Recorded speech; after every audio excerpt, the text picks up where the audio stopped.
Hello guys, welcome to my channel oh my dish. আজকে এমন একটা রেসিপি এনেছি, এই রেসিপিটা আপনারা এর আগে কোনোদিনই কোথাও কেউ দেখেননি হয়তো। আজকে একটা বাসায় বিরিয়ানি রান্না করা হয়েছে, আর এই বিরিয়ানিটা হচ্ছে ভুঁড়ির বিরিয়ানি বা বট বিরিয়ানিও বলতে পারেন। আজকে বাসায় ভুঁড়ি ভুনা করা হয়েছিল, আর এই ভুঁড়ি ভুনাটা আমার সাদা ভাত দিয়ে খেতে একদমই ইচ্ছে করছিল না। তাই পোলাও রান্নার সাথে মটরশুঁটি, গাজর, আলু মিক্স করে আর ভুঁড়ি ভুনাটা মিক্স করে খুব সুন্দর মতো একটা বিরিয়ানি তৈরি করে ফেলেছি। আর ভুঁড়ি বিরিয়ানি যে এত মজা হয়েছে, এই রেসিপিটা আমি ট্রাই না করলে কোনোদিন আপনাদেরকে বলতে পারতাম না।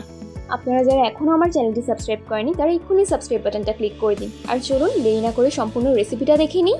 প্রথমেই আমি একটি হাঁড়িতে 350 গ্রাম দুধ আর 400 গ্রাম পানি দিয়ে নিয়েছি। এবার গোটা আস্ত গরম মশলাগুলোকে সুন্দর মতো দিয়ে দিলাম। 1 চামচ লবণ দিয়ে দিলাম। এবার ঢাকনা দিয়ে টকবক করে ফুটতে দিয়ে দিলাম। কিছুক্ষণ পর ঢাকনা খুলে দেখি টকবক করে ফুটছে। এবার নারকেল বাটা আর বাদাম বাটা দিয়ে দিলাম। এরপর পুদিনা পাতা, পোলাও পাতা দিয়ে দিয়েছি। 1 বাটি মটরশুঁটি দিয়ে দিলাম। 7-8টা চেরা কাঁচামরিচ দিয়ে দিলাম। 1 চামচ কেওড়া জল দিয়ে দিয়েছি। স্বাদ মতো একটু চিনি দিয়ে দিলাম আর 1 চামচ ঘি দিয়ে দিয়েছি। এখন সবগুলো সুন্দর মতো নেড়ে চেড়ে মিক্স করে দিচ্ছি। আধা কেজি পোলাওয়ের চাল আমি পানিতে ভিজিয়ে রেখেছিলাম, সেটাই এখন ধুয়ে দিয়ে দিয়েছি।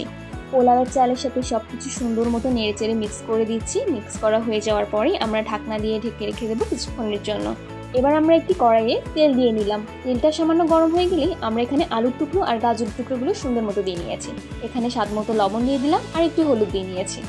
এবার আলু আর গাজরটাকে সুন্দর মতো লবণ হলুদের সাথে মিক্স করে নেড়ে দিচ্ছি।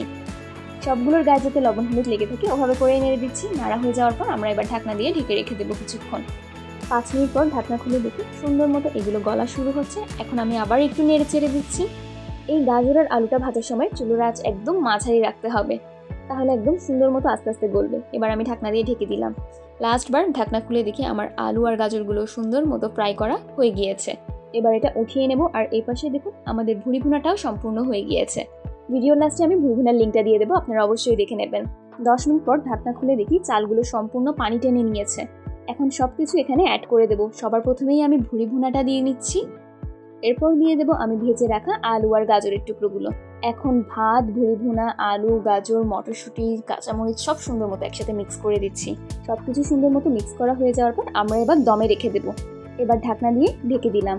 আমি 15-20 মিনিট দমে রেখে দিয়েছিলাম। ঢাকনা খোলার পর দেখুন সুন্দর মতো আমাদের বট বিরিয়ানি হয়ে গিয়েছে। এখন আমি একটি সার্ভিং ডিশে সুন্দর মতো গরম গরম সার্ভ করে নিচ্ছি। আর আমি সামান্য একটু পেঁয়াজ বেরেস্তা করে রেখেছিলাম, সেটাই এখন ছিটিয়ে দিচ্ছি বিরিয়ানিটার উপরে।